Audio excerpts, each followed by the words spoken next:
एक अब निफ्टी और सेंसेक्स के ऊपर आकर के एक हम ये बहुत इंपॉर्टेंट स्लाइड है, तो इसको आप लोग अगर अच्छा से समझ लेते हैं तो आप समझिए कि पैसिव वे में आप बहुत पैसा कमा सकते हैं फ्यूचर में। अगर आपके पास 1 लाख रुपया भी है तो आप उस 1 लाख को लगा करके आप भूल जाइए कि हम निफ्टी या सेंसेक्स का इंडेक्स में लगा दिए हैं 1 लाख रुपया, और लगा करके 20-30 साल के लिए सो जाइए, देखिए कि आपको 1 लाख कहाँ से कहाँ पहुंचा देगा 20-30 साल के अंदर में। तो क्योंकि इसका जो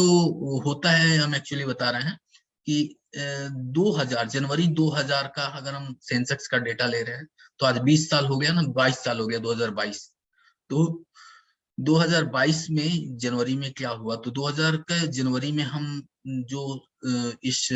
निफ्टी का वैल्यू था, सेंसेक्स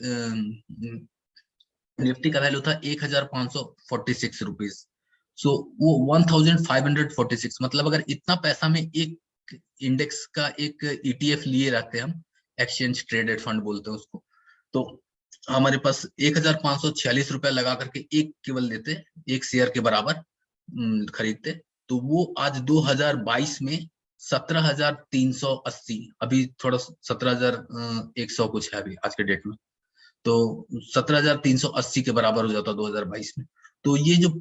1546 है जनवरी 2000 का, ये एक्चुअली कितना टाइम्स बढ़ गया, 11.24 टाइम्स, और इन 22 ईयर्स। तो ये तो है कि हम लेकर छोड़ दिए, हम उसको देखे भी नहीं। बीच में एक बार 2000 कितना है, बीच में एक बार शेयर गिरा था जब 2009 का क्राइसिस आया था, फाइनेंशियल क्राइसिस, इधर इसके बाद फिर अभी कोरोना के टाइम में क्राइसिस आया तब गिरा।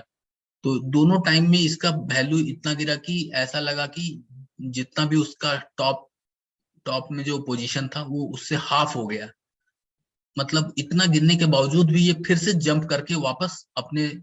पोजीशन पे कुछ समय के अंदर पहुंच गया, और वापस ये यहाँ का यहाँ पर पहुंच गया। उसी तरह से कोरोना के टाइम्स में भी गिरा, तो गिर करके 7,000 के आसपास तक आकर के गिर गया था, और इस 7,000 से वापस फिर टर्न लेकर के वापस 10,000 12,000 पहुंच गया, और 10-12,000 पहुंचने के बाद तो ये दो बहुत बड़ा टम्बल हुआ था मार्केट, और इसके बावजूद भी आज के डेट में ये फिर से 17,300 के लेवल पे पहुंच गया है। तो अगर हमारा ये जो 20 या 22 साल का विंडो हम बोल रहे हैं, 2000 से 2022 तक का ले, या फिर 1990 से लेकर के 2012 तक का ले, कभी भी 20-22 साल का विंडो लेकर के देखें, आप देखिएगा कि हमेशा जो टोटल रिटर्न है वो बहुत तेजी से बढ़ा है, और उतना तेजी से कोई बैंक भी रिटर्न नहीं देगा। अगर हम इसको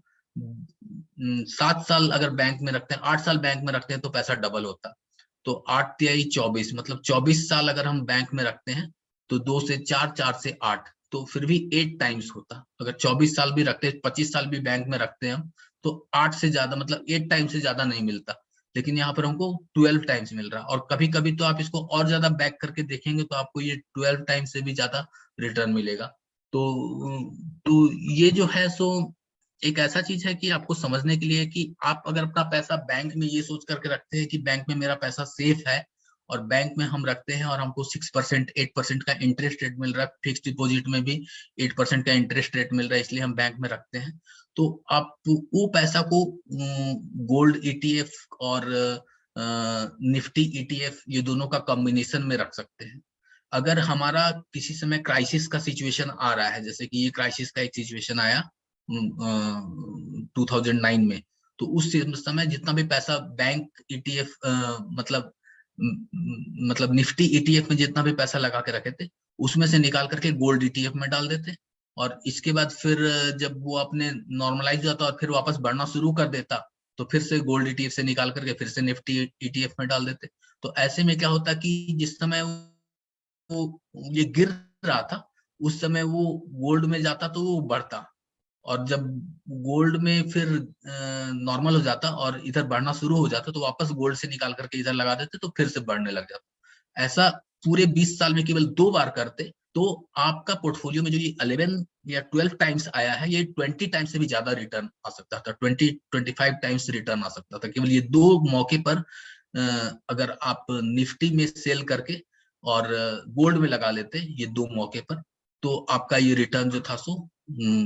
मतलब डेफिनेटली 20 टाइम्स बेटर होता। अभी 12 टाइम्स है और 20 टाइम्स होता, जबकि बैंक में ये सब ऑप्शन है नहीं। बैंक में तो एक बैंक में लगाएंगे तभी 8% मिलेगा, दूसरे बैंक में लगाएंगे तब भी 8% मिलेगा, उससे ज्यादा तो मिल ही नहीं सकता।